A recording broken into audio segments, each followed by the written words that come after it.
Hello student, S N professional classes से मैं अहमद गुप्ता आज आपके लिए लेके आऊँ एचटेट पॉलिटिकल साइंस का पेपर।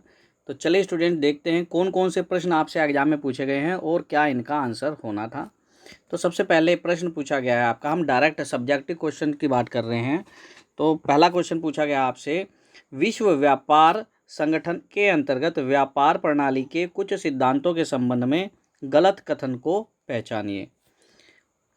सबसे फर्स्ट ऑप्शन दिया गया है, व्यापार प्रणाली भेदभाव रहित तो होनी चाहिए, हालांकि सबसे पसंदीदा राष्ट्र यानी कि मोस्ट फेवर्ड नेशन जो कॉन्सेप्ट है के दर्जे के तहत राष्ट्रीय व्यवहार नहीं दिया जाना चाहिए। सबसे पहले तो आपको ध्यान रखना है, एमएफएन की आपसे फुल फॉर्म भी पूछ सकता है, तो इसकी होती है मोस्ट फेवर्ड नेशन।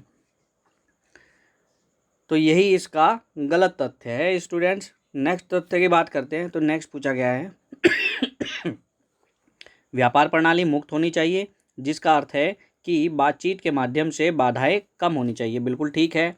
फिर इसके बाद नेक्स्ट का है, यह पूर्वानुमेयता के सिद्धांत पर विश्वास करता है, जिसका अर्थ है कि व्यापार बाधाओं को मनमाने ढंग से नहीं बढ़ाया जाना चाहिए। बिल्कुल ठीक है। यह कम विकसित देशों के लिए अधिक लाभकारी होने की वकालत करता है, उन्हें समायोजन के लिए अधिक समय, अधिक लचीलापन और विशेषाधिकार देता है। बिल्कुल ठीक है। तो क्वेश्चन में गलत तथ्य पूछा था, तो गलत तथ्य केवल एक ही है, ऑप्शन नंबर ए इसका करेक्ट आंसर है। अब इसके बाद नेक्स्ट प्रश्न की बात करें तो नेक्स्ट प्रश्न आपसे एग्जाम में पूछा गया है, भारत निम्नलिखित में से किस अंतर्राष्ट्रीय संगठन का संस्थापक सदस्य नहीं रहा है? G15, Asian development bank, new development bank और अंतर्राष्ट्रीय अक्षय ऊर्जा एजेंसी। तो इस प्रश्न का जो करेक्ट आंसर है वो है इंटरनेशनल रिन्यूएबल एनर्जी एजेंसी का संस्थापक सदस्य नहीं रहा है। ऑप्शन नंबर 4 इसका करेक्ट आंसर है। अब इसके बाद नेक्स्ट प्रश्न की बात करें तो नेक्स्ट प्रश्न आपसे एग्जाम में पूछा गया है, जब 2022 में आतंकवादी उद्देश्यों के लिए नई और उभरती प्रौद्योगिकी के उपयोग का मुकाबला करने पर दिल्ली घोषणा को अपनाया गया, तो सुरक्षा परिषद की आतंकवाद विरोधी समिति का अध्यक्ष कौन सा देश था? तो इसका जो करेक्ट आंसर है वो है भारत, इंडिया था।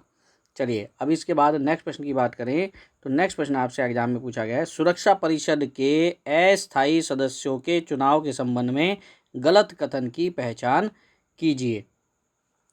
तो आपको ऑप्शन दिया गया है, संयुक्त राष्ट्र की सुरक्षा परिषद में 15 सदस्य होते हैं और प्रत्येक को वोट देने का अधिकार होता है। यह तो बिल्कुल कथन सत्य है, आपको असत्य बताना है। प्रत्येक वर्ष महासभा 2 साल के कार्यकाल के लिए 5 गैर स्थायी सदस्यों का चुनाव करती है। यह भी ठीक कथन है। नेक्स्ट है, 17 दिसंबर 1963 के महासभा संकल्प 1991 चैप्टर 18 के अनुसार 10 गैर स्थायी सीटें क्षेत्रीय आधार पर वितरित की जाती है। ठीक है।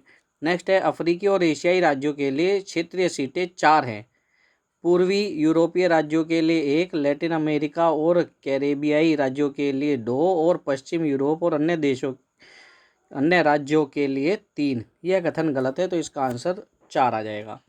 चलिए अब इसके बाद नेक्स्ट प्रश्न आपसे एग्जाम में पूछा गया है, 2015 में संयुक्त राष्ट्र सतत विकास शिखर सम्मेलन में सतत विकास लक्ष्य अपनाए गए, यानी कि SDG अपनाए गए। सतत विकास से संबंधित निम्नलिखित में से कौन सा समझौता उसी वर्ष नहीं अपनाया गया था? तो इस क्वेश्चन में से हमारे को देख के बताना है क्या कौन सा उसी वर्ष नहीं अपनाया गया था। तो दिए गए ऑप्शन में जो करेक्ट आंसर है वो है सतत विकास पर विश्व शिखर सम्मेलन, ऑप्शन नंबर 4 इसका करेक्ट आंसर है। अब इसके बाद नेक्स्ट प्रश्न की बात करें तो नेक्स्ट प्रश्न आपसे पूछा गया है स्टूडेंट्स, नीति आयोग की शासकीय परिषद के संबंध में कौन सा कथन गलत है?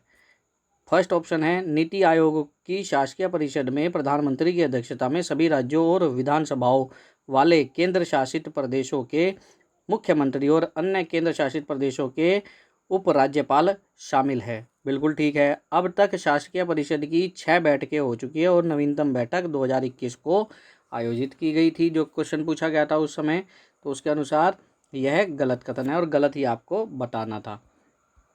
नेक्स्ट है, शासकीय परिषद प्रमुख निकाय है जिसे राज्यों की सक्रिय भागीदारी के साथ राष्ट्रीय प्राथमिकताओं और रणनीतियों की साझा दृष्टि विकसित करने का काम सौंपा गया। ठीक है। कैबिनेट सचिवालय द्वारा 2021 को इसका पुनर्गठन किया गया, यह भी ठीक है। नेक्स्ट प्रश्न आपसे पूछा गया, अंतर्राष्ट्रीय राजनीति के क्षेत्र में निम्नलिखित ज्ञात पुस्तकें और लेखक हैं, गलत युग्म को पहचाने। एक पेयर गलत है, बाकी सही हैं। तो नंबर 1 कौन सा कह रहा है? डेविड हेल्ड की पुस्तक का नाम वैश्विक परिवर्तन है, बिल्कुल ठीक है। एल वेइस की पुस्तक है the myth of the powerless state, बिल्कुल ठीक है।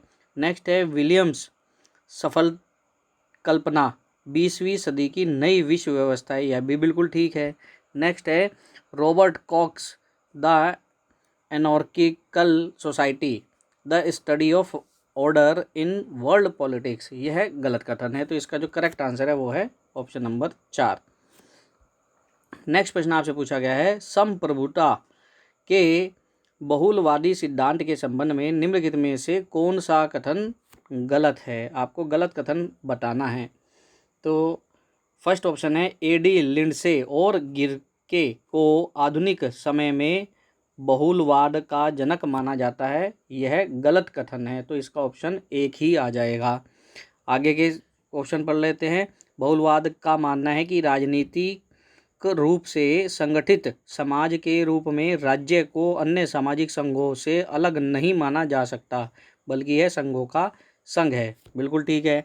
राज्य स्वयं सामाजिक एकजुटता सुनिश्चित करने का एक साधन है, यह ठीक है। फिर इसके बाद नेक्स्ट ऑप्शन है, राज्य का उद्देश्य कानून में सन्निहित मूल्यों के अनुरूप समुदाय के भीतर परस्पर विरोधी हितों का समाहार करना है, यह ठीक है। तो ऑप्शन नंबर 1 ही इस क्वेश्चन का करेक्ट आंसर था। नेक्स्ट है सूची 1 में सूची 2 के साथ सुमेलित कीजिए और सूची के नीचे दिए गए कूटों का प्रयोग करते हुए सही उत्तर बताना है। सूची 1 में देश दिए गए हैं और सूची 2 में सार्वभौमिक महिला मताधिकार प्रथम बार लागू हुआ, कब लागू हुआ, यह दिया गया है। तो ऑप्शन दिए गए हैं आपको, देश United kingdom, Switzerland, France, Australia, और यहाँ पर आपको सार्वभौमिक महिला मताधिकार पहली बार लागू हुआ साल दिए गए 1971, 1945, 1902 और 1928। तो स्टूडेंट्स इस क्वेश्चन का जो करेक्ट आंसर है वो है आपका पेयर नंबर 4। चलिए अब इसके बाद नेक्स्ट प्रश्न जानते हैं। तो नेक्स्ट प्रश्न आपसे एग्जाम में पूछा गया है, 1952 से संसद द्वारा पारित निजी सदस्यों के विधेयकों के संबंध में सूची 1 को सूची 2 के साथ सुमेलित करें और सूचियों के नीचे दिए गए कोड का उपयोग करके सही उत्तर चुनिए। निजी सदस्यों के विधेयक दिए गए सूची 1 में और सूची 2 में अनुमति का वर्ष दिया गया है। तो इस प्रश्न का जो करेक्ट आंसर है वो है आपका ऑप्शन नंबर 4। क्या क्या कह रहे हैं?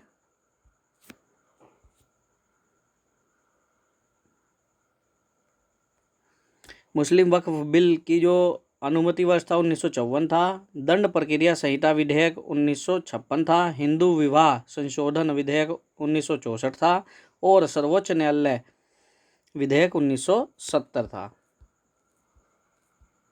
चलिए अब इसके बाद नेक्स्ट प्रश्न आपसे पूछा गया है, भारतीय संविधान का कौन सा अनुच्छेद नेमो डिबेट बिस्वेग्जरी सिद्धांत से संबंधित है? तो इस प्रश्न का जो करेक्ट आंसर है स्टूडेंट्स वह आपका ऑप्शन नंबर 3 अनुच्छेद 20 उपधारा 3। चलिए अब इसके बाद नेक्स्ट प्रश्न की बात करें। तो नेक्स्ट प्रश्न आपसे पूछा गया है, संविधानवाद से संबंधित निम्नलिखित कथनों पर विचार कीजिए। नंबर 1, संविधानवाद उन नियमों का समूह है जो निष्पक्ष व्यवहार को सुनिश्चित करते हैं और इस कारण सरकार उत्तरदायी बनती है। दूसरा है, एक लिखित संविधान का होना ही संविधानवाद के अस्तित्व की अनिवार्यता है। ऑप्शन दिए गए हैं, केवल कथन 1 सही है, केवल कथन 2 सही है, कथन 1 और 2 दोनों सही हैं और ना तो 1 सही है और ना ही 2 सही है। तो इस प्रश्न का जो करेक्ट आंसर है वो है केवल कथन 1 सही है। चलिए अब इसके बाद नेक्स्ट प्रश्न आपसे पूछा गया है, राष्ट्रीय एकता परिषद की अब तक कितनी बैठकें हो चुकी हैं? तो इसका आंसर है ऑप्शन नंबर 3 टोटल 16। एग्जाम वाले वर्ष में आप अपडेट ले करके जाएंगे। नेक्स्ट प्रश्न है, निम्नलिखित में से किस मामले में सर्वोच्च न्यायालय ने पर्यावरणीय क्षरण के कारणों का अनुमान लगाने, रोकने और उनका प्रतिरोध करने के लिए एहतियाती सिद्धांत लागू किया है। तो ऑप्शन दिए गए हैं ABCD। तो इसमें जो करेक्ट आंसर है वो है आपका ऑप्शन नंबर 4, MC मेहता बनाम राज्य संघ 1997।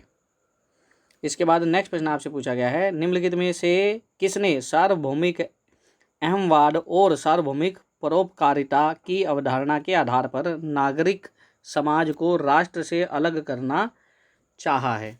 तो इस प्रश्न का जो करेक्ट आंसर है वो है GWF हेगेल।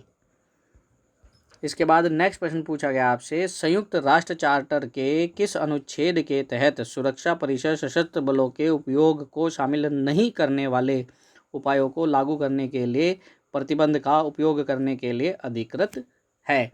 तो इस प्रश्न का जो करेक्ट आंसर है वो है अनुच्छेद 41। ऑप्शन नंबर 2 इसका करेक्ट आंसर है। नेक्स्ट प्रश्न आपसे पूछा गया है, दक्षिण एशियाई क्षेत्रीय सहयोग संगठन यानी कि सार्क से संबंधित गलत कथन को पहचानना है। फर्स्ट ऑप्शन है, भारत सार्क का संस्थापक सदस्य है, बिल्कुल ठीक है। फिर इसके बाद अफगानिस्तान 2007 में एक संयुक्त घोषणा पर हस्ताक्षर के माध्यम से सार्क में शामिल हो गया था, बिल्कुल ठीक है। नेक्स्ट ऑप्शन है, अब तक आयोजित 18 सार्क शिखर सम्मेलनों में से भारत ने 3 की मेजबानी की है, दूसरा 8वां और 14वां, बिल्कुल ठीक है। फिर इसके बाद आपको कुछ नेक्स्ट ऑप्शन दे रहा है,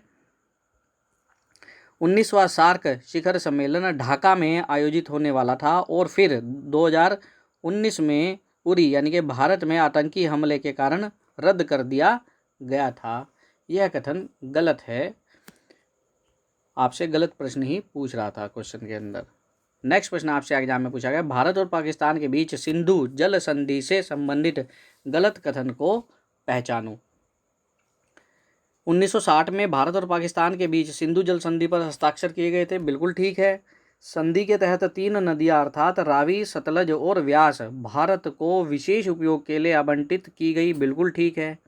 नेक्स्ट है, पश्चिमी नदियों सिंधु, झेलम और चिनाब का पानी भारत को निर्दिष्ट घरेलू, गैर उपभोग्य और कृषि उपयोग की अनुमति को छोड़कर पाकिस्तान को आवंटित किया गया था, बिल्कुल ठीक है।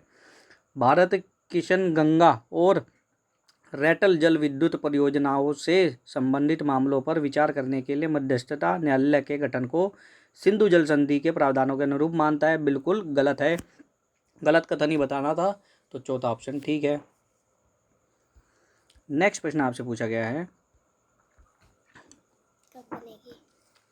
निम्नलिखित में से किसमें यह उद्घोषित किया गया कि सभी मनुष्य जन्म से स्वतंत्र और समान गरिमा और अधिकारों से युक्त हैं? ऑप्शन है ABCD। तो इसमें जो करेक्ट आंसर है वो है ऑप्शन नंबर 1, मानवाधिकारों की सार्वभौमिक घोषणा। इसके बाद नेक्स्ट प्रश्न पूछा गया आपसे, भारत के चुनाव आयोग के संबंध में सही कथन पहचाने। सही कथन कौन सा है? तो दिए गए ऑप्शन में से जो सही कथन है वो है, श्रीमती रमा देवी भारत की एकमात्र महिला मुख्य चुनाव आयुक्त रही हैं, बाकी सारे गलत हैं। तो ये थे एग्जाम में पूछे गए पहले 20 प्रश्न का ऑफिशियल आंसर की के अनुसार आंसर। मिलते हैं अपने नेक्स्ट सेशन में, तब तक के लिए bye bye and best of luck for your examination.